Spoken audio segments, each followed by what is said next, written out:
Ménard is a man with a mission, the founder and Secretary-General of Reporters Sans Frontières, or Reporters Without Borders, is calling for a boycott of the opening ceremony of the Beijing Olympic Games.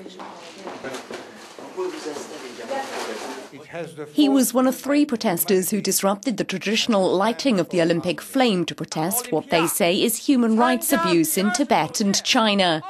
Not the best PR for a country hoping to show the world a positive image during the Beijing Games. Ménard tells EuroNews that mixing politics with the Olympics has become inevitable, especially when China is the host.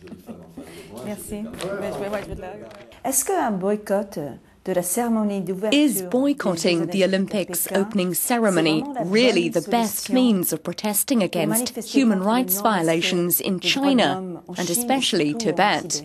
It's not the best means, but it's the least bad. The human rights problem in Tibet and China will not be solved in 4 months. For years, the democratic countries, the Western powers, should have taken a firmer line with China. But now we find ourselves at a crucial point, and it seems to us that heads of state and government should not be present for the 3.5 hours that the opening ceremony will last, at the very least.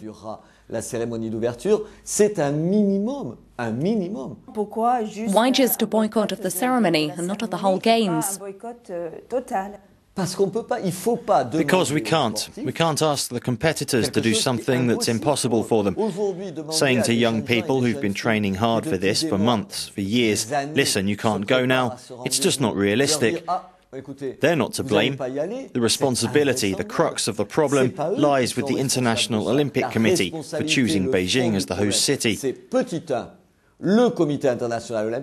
They have to face up to their responsibilities and to the politicians, because this is a political matter.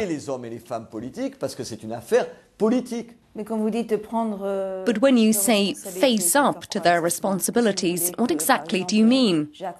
For example, Jacques Roch, the president of the International Olympic Committee, said the committee was engaged in silent diplomacy with China.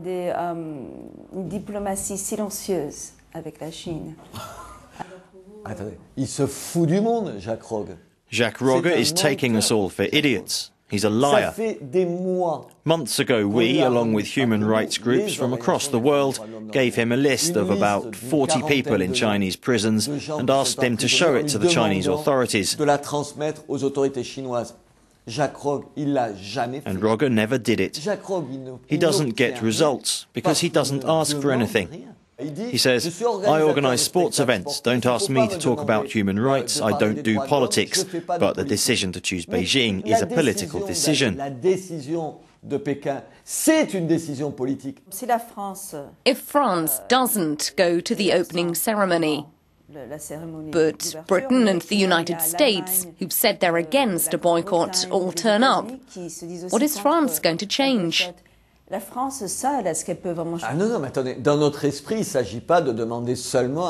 our mind, it's about more than just asking Nicolas Sarkozy. Why is Sarkozy's position important? Because in August, when the Games start, he'll be presiding over the European Union. Therefore, he'll be representing the 27 EU countries. There's going to be a meeting of foreign ministers of all the EU members. I hope they'll adopt a common stance. I hope Europe will speak out loudly as one. We can't talk about human rights, which were created by Europeans, and then forget about them when it becomes awkward.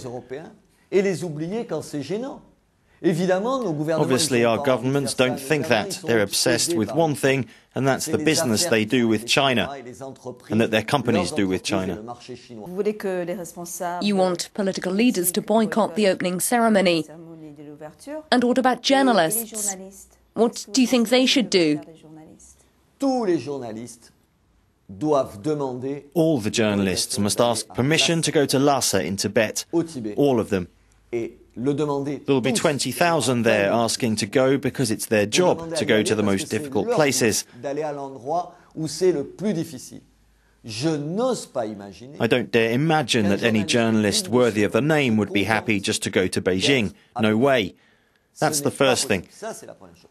A number of other journalists, we'll ask them to wear a sign saying, "I'm not stupid." Certainly for some, they must report the news, the sporting results, but at the same time, they must remember which country they're in.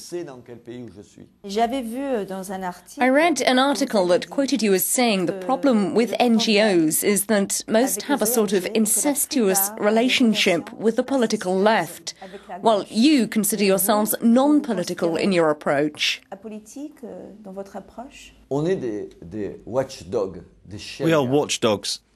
I have no more sympathy for a right-wing dictatorship than for a left-wing dictatorship.